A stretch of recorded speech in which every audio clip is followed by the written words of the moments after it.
All right, let's talk a little Federalist 51. Federalist 51 is probably the easiest to understand of all the Federalist papers because you learned it in elementary school. That is checks and balances, separation of powers. So one of the great quotables from this is highlighted here. If men were angels, no government would be necessary. If angels were to govern men, neither external nor internal controls on government would be necessary. In framing the government, which is to be administered by men over men, the great difficulty lies in this. You must first enable the government to control the governed, and then in the next place oblige it to control itself. All right. Now this is a heavily abridged version of this, so it's not the full essay, but I don't think we need the full essay for this. So let's start with something I also emphasized in class, which is that Madison asserts that in a Republican government, the legislative authority predominates. And of course, today we see policy coming from all over the place. We see the presidential executive orders. We see state governments doing stuff. We see the Supreme Court ruling on policy matters, effectively making policy with regard to, abortion or same-sex marriage or things like that we talked about. But Madison begins with this idea that the legislature should predominate. And so the remedy for that is to divide it.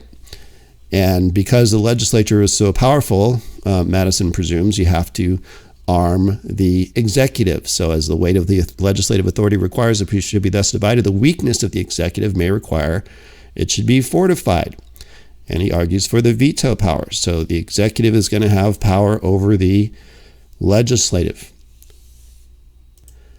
Furthermore, Madison talks about this idea of a compound republic. It's not just national policy we're talking about. We have two distinct governments. We have national power, we have state power.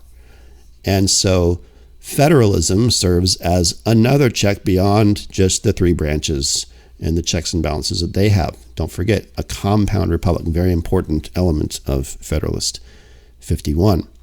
Hence, a double security arises to the rights of the people. The different governments will control each other. At the same time, each will be controlled by itself. Now, I don't want to go on and on about this coronavirus situation, but if you think about it, what is the national government doing? What is the CDC doing? They're making recommendations. Some states are largely rural, and they're like, yeah, we're good. Other states like New York, Florida, Texas have huge populations. And so they're the ones that are making these school closures, business shutdowns, things like that, not the federal government. The federal government recommends, but the states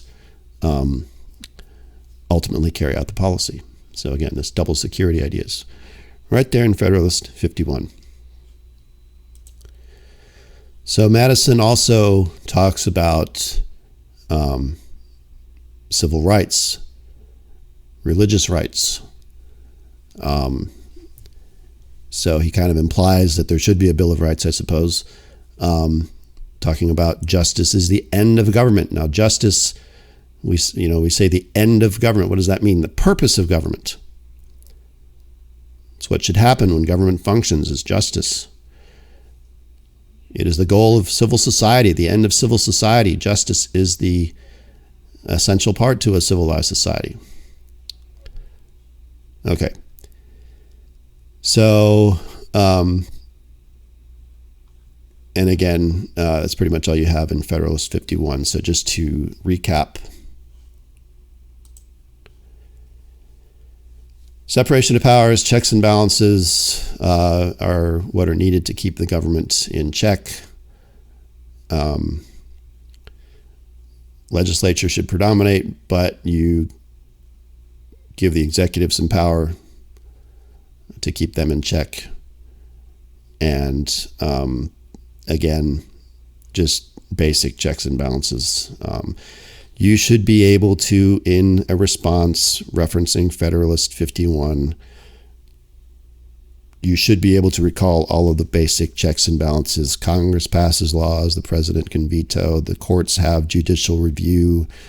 The states can even rise up and go against a court decision if they were to amend the Constitution or something like that. So there's always a way out in a system of checks and balances.